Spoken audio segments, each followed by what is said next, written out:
Hi, I'm Nick Zarecchia, risk analyst and operations specialist. With everything moving digital, and I do mean everything, operations has become a lot more efficient across the board. But with that efficiency is a much greater risk.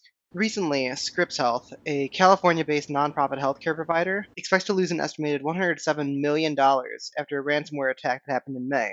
Ransomware is effectively a software tool or virus that gets into the computer system and tells them, hey, we're holding your information or your access hostage until you pay this ransom. So, why is this actually relevant for you?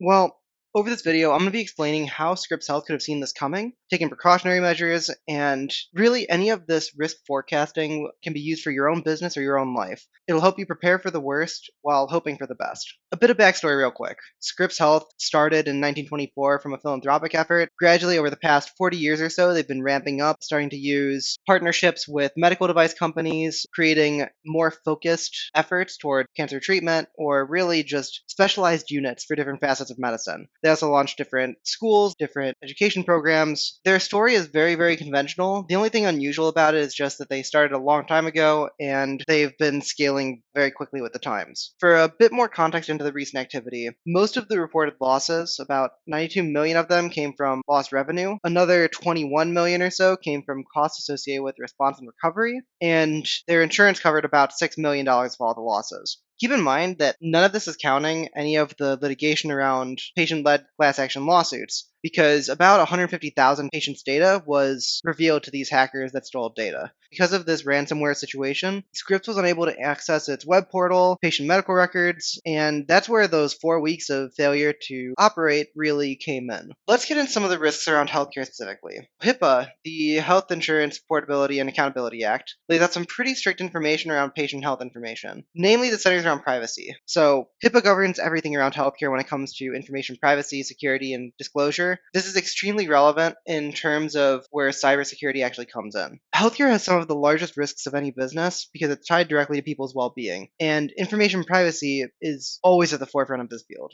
With the data now being stored digitally, this means that the risk tied to that data is even higher. Some hospitals are even getting to the point where, when there is a ransomware attack, rather than stalling their operations, they will go back to the point of using paper records until everything is up and running. The reason why I'm speculating around this is because of the fact that this is not the first cybersecurity healthcare attack. Over the past year alone, there have been over 100 reported ransomware attacks on healthcare providers. And that's assuming that cyber attacks did get seen and reported. This should have been seen coming. This was not unexpected. If they were paying attention to the other healthcare providers and the news around them, they would have seen that this is a risk that was being presented. There are a couple of things to look at when you're considering risk, whether it's in a business, in a healthcare setting, in your own life. One is the probability of occurrence, and two is the risk severity if it did come to pass. Now, I bring this up because it addresses what needs to be solved first. A lot of companies will approach it with the mentality of this, if it happens, is absolutely tragic. So let's use a volcano, for example. The odds of it happening would probably be a 5 out of 5 severity for a really dangerous volcano. The probability of it happening would be probably a 1 out of 5.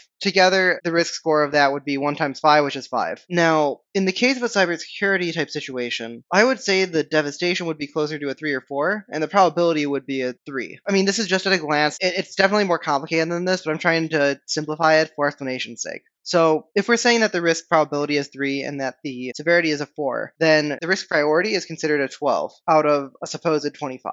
As opposed to the volcano situation where, it's extremely high risk and very low probability of occurrence, this would actually take precedence over that because of the fact that it's higher probability and it's still a pretty severe outcome. Again, like different companies and different people have different ways of assessing risk, this is just the extreme basic way to look at it. But with this, healthcare has one of the highest severities of risk around most of their fields, most fields in general. They've got data security, malpractice, procedures gone wrong. Why those industries are so profitable is because they're taking on so much risk. So, knowing that data security is such a risk, what do you actually do about it? How do you implement data security measures when you, as a business, haven't really ever done digital records prior to this? Well, there's a concept called red teaming that involves having people specifically look for ways businesses or endeavors can go wrong. This is used pretty heavily in military settings, and I believe that the methodology needs to be utilized for these types of businesses where issues like these can be catastrophic. Reducing the probability by using red teaming would involve having a team of specialists, some sort of cybersecurity firm or or cybersecurity consultant basically go in and do everything they possibly can to hack into the hospital's data. It would enable you to create much stronger measures against having this while not costing an insane amount. I guarantee that calling in a consultant, whether it be monthly or quarterly, is not going to be that expensive. So, how is this relevant to you? Take a look at all of the risks that your business could run into. Specifically, try to figure out all the ways your business could go wrong, or get a group of trusted friends, trusted colleagues together, and have them run through what they believe could cause your business or current pursuit to fail. Troubleshoot it. Figure out all the ways things could go wrong in order to make a plan that is foolproof. All you're left with is the guaranteed success. If you do want to read more about red teaming, there's a book called Bryce Hoffman called Red Teaming: How Your Business Can Conquer the Competition by Challenging Everything. Scripps lost 106 million plus extra money around class action lawsuits simply because they failed to look for the components of their business that could go wrong, despite plenty of warning signs from other healthcare providers. If you're going to take anything from this video, look into your competition to see where they're falling short or hitting pitfalls, and bulletproof your business and life. There are other people who I guarantee have tried and failed or run into issues trying to achieve what you're trying to achieve. Learn from their mistakes, don't just learn from your own. Now, I'm not going to lose millions of dollars if you don't do this, but it would mean the world if you could like and subscribe to see more videos like this in your feed. Also, comment below with your thoughts on cybersecurity and healthcare, and I'll see you in the next video.